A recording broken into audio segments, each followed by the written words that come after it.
Okay,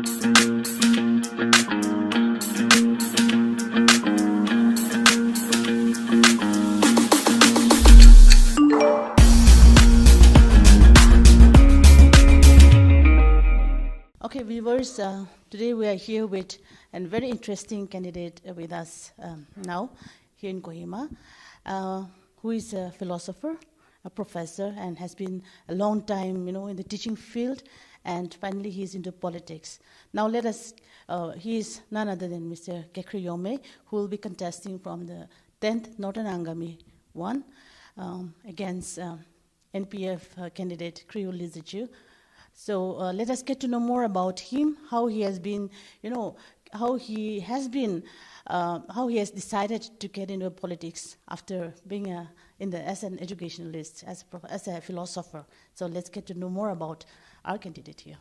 So can you tell us more about yourself and let the people also know, as a philosopher you have been and as a professor, and it shows like, as your profile, it shows like most of the years you have also spent your life in profession in teaching. So what made you get into politics? I've been, of course, mostly in the academics. That's my first love. But am I also allowed to choose another love? That's to serve the public. That's why I choose politics. I've contested 2 times.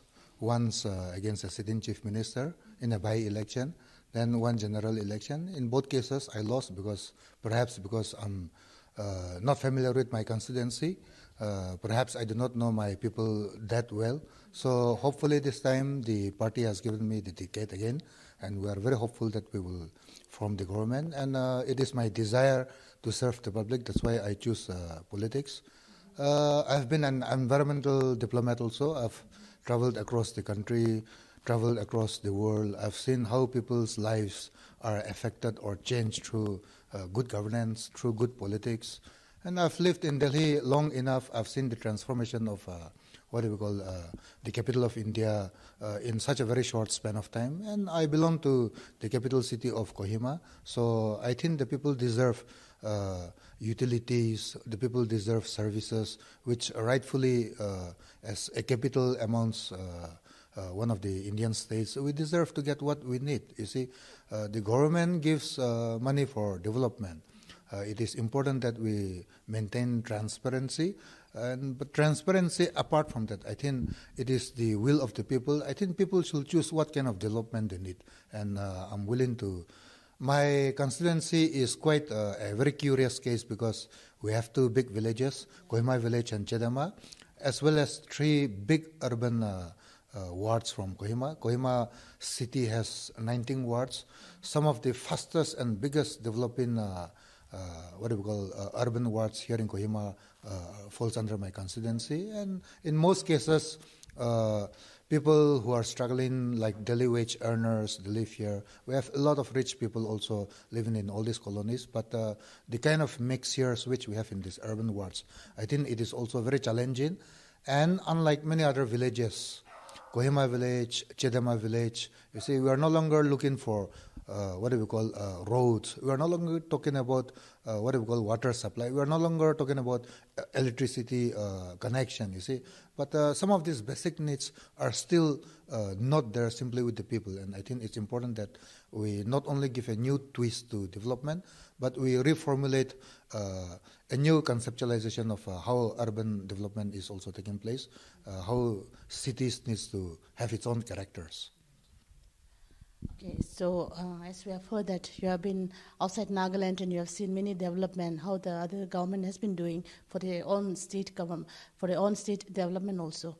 And now as we come back to Nagaland, here our politics is again very different as compared to other states also. So how do you find, from your point of view, how do you find like our state politics, and what are the things that we need to clean up as per your view in our state? See, a very basic public money which is being given to all politicians, all representatives, whether they are in the ruling government or in the opposition, is the local area development fund, you see. The government could not spare enough money, but it's a huge corpus to actually, whether you are in the ruling or opposition, you see. development necessarily need not be just like you need to do sand and cement works. You see, development can be referred in a totally different dimension, you see. So it is important to understand how people wish and desire to use that money. Most of our developmental works are sand and brick and what do we call cement-centric, you see. But we need to reconceptualize, as I said earlier, development, how development should take place, you see. The other aspect of how we should utilize public money is we need to feel the pulse of the people, and people should express their needs. We are just representatives. It is our job to represent the desire of the people. And I think, like in my constituency, 2 big villages, then we have 3 wards, 16 colonies. I think we should not have that monkey business of using this development fund as a kind of relief, as a kind of subsidy to please our voters. I think the public has every right that every money, every penny is accounted, and I think it's the and I wish to work with different community leaders. I wish to work with local leaders so that they express their needs, and accordingly we represent them. So it is our job to secure funds. On top of that, also an instance of NLTV. I think it should be through public scrutiny how and what best they can make good use of that. Yeah, and now as a young leader you are, and as a young candidate who is going to contest in the forthcoming Nagaland General Assembly Election. So as a young politician, so as you see our state, how things are going on here. So what will be the main priorities, for you if you are elected in the forthcoming election? I'm sorry to say this, but the minds of our politicians are no longer young. You see, I know the Indo-Naga issue is a very big, important thing, you see, and we have been talking about that for years, decades. And I think it's important that we continue to use this as another priority of the government. Let us put that in one box as a priority, but let us also understand the feelings of the young people. What kind of change do they want? I think it's important to bring this forth as part of government policy. And I stand as a bridge between the older generation and the younger generation. And it is important for me to understand how we have to move ahead, you see. It is important, and nonetheless, all these are our priorities, but I think it's important to feel the energy of these young people, you see. Otherwise, they will become just frustrated, you see. We'll lose another 1 or 2 generations, and it will be sad. It will be very sad, yeah. All right. The next question will be, as your constituency, then Northern Angami-I, falls as the Kohima village, which also falls under your constituency, is the second biggest village in Asia. And not only that, but being in the capital, Kohima, you have some urban areas also, which falls under your constituency. Now here, staying in Kohima, we also feel there are the basic amenities or the basic requirements a person needs, say for example, like water, which is one of the most scarce. We feel the scarcity of water in this area, under your area also, in some of the urban areas also, which falls under your area, or say like the whole of Kohima town, the capital of the state. So that is also one major issue that the people, the citizens are facing here. So from your side, as a candidate or as a leader, like if you are to take up issues of the people, or the grievances of the people, how you will be taking about this? A city has its own character. Dimapur, Mohokchung, Kohima, they will have different characters, you see. Capital of Nagaland, you see, we have a conglomerate of people coming from all parts of the state. Not only the state, we have people coming from different parts of the country to do business, to what we call as part of their occupation.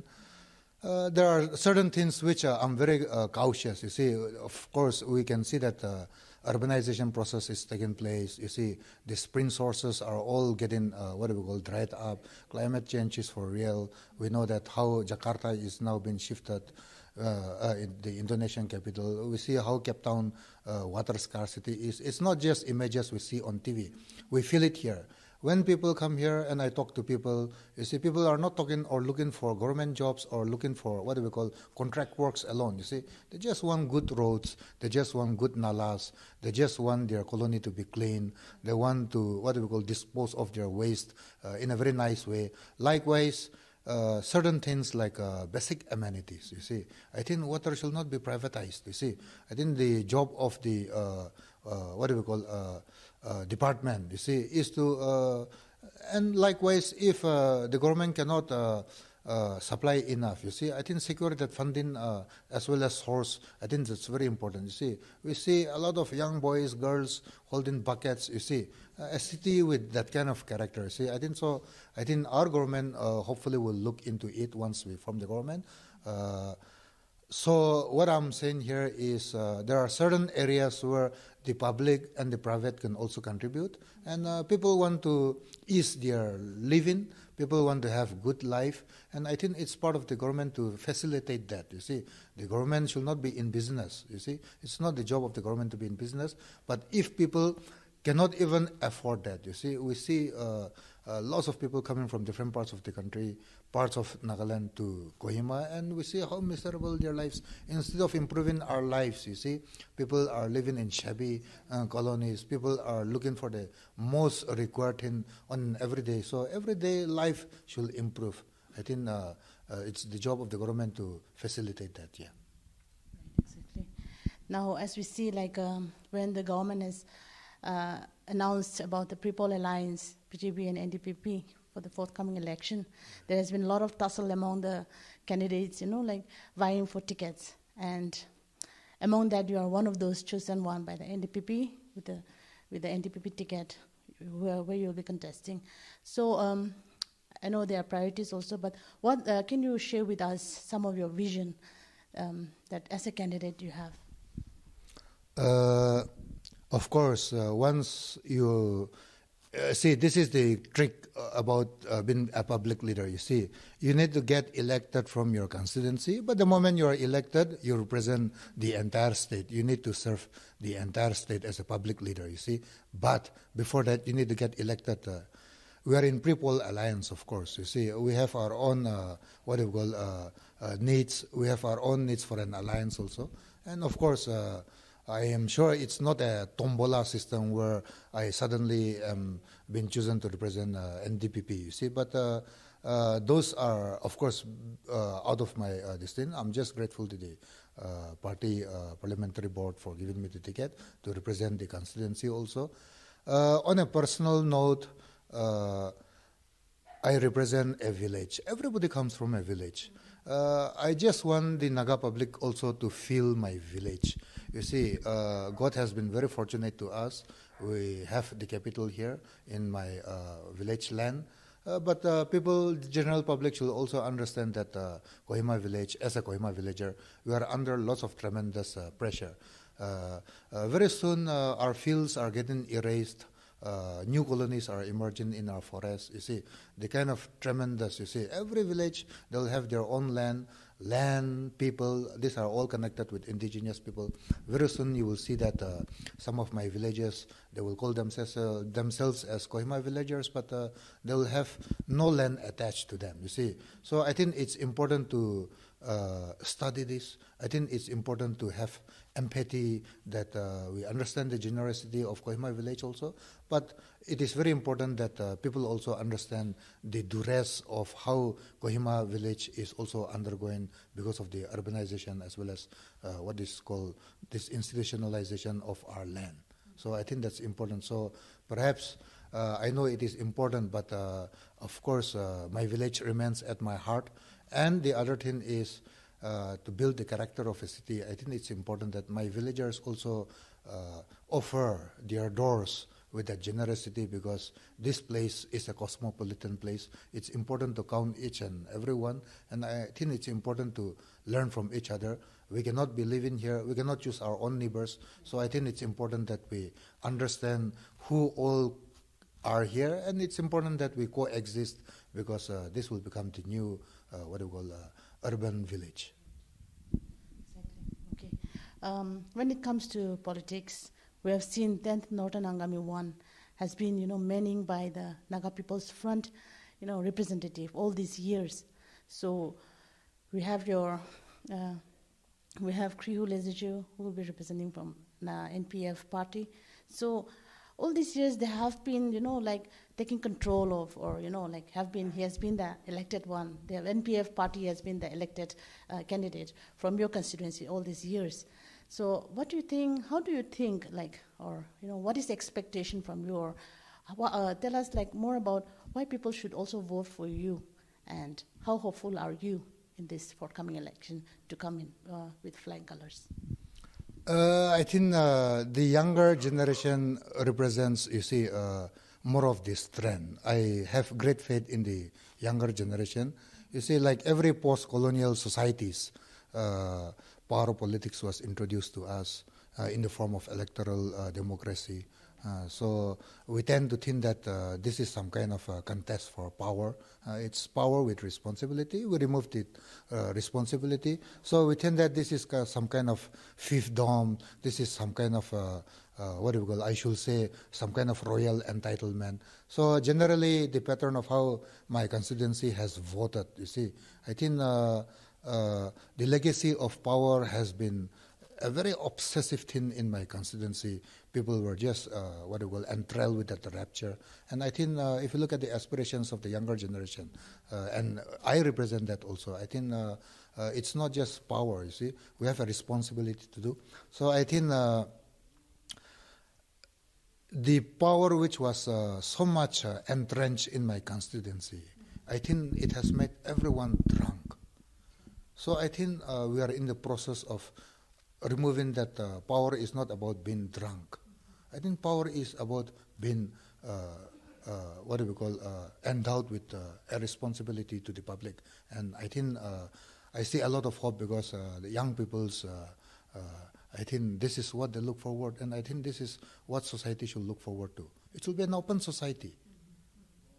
So last one will be, how hopeful are you to come or defeat the all-time NPF candidate in the forthcoming election? Politics should be about feelings, and I believe in feelings. And I think politics has a tremendous opportunity to vent your emotions. It can be hope, it can be fears, it can be anything, And I think it's important to understand that, like any other thing, I'm very hopeful, the kind of enormous response I'm getting from every colonist. I've been touring my urban areas. I've been having consultative meetings, both at public as well as individual level. And people are dying for change, change is not a strange feeling. Change is a natural thing, It has generative, principles attached with it. It has potential to, people get tired. People want change. So perhaps that is what feeling I'm getting. And I'm very hopeful, and I pray, and I hope you all choose the right leader. I cannot force you to vote. Your vote is sacrosanct. It is your responsibility to come out and vote. And when you vote, I think it is important that you shout why you should vote for this. Thank you so much. Thank you so much for being with us. So viewers, that was Kekhrie Yhome, who is the candidate with the National Democratic Progressive Party, and who is presently in the ruling government also. So that was Kekhrie Yhome, who was a philosopher, who was a professor, who was an educationalist most of his years, but who has joined politics to bring change in the society. So to see more about, or to know more about the candidates in the forthcoming Nagaland Nagaland General Assembly, keep watching NLTV. This is Lauren Changlao with video journalist Khriehu Liezietsu from Kohima.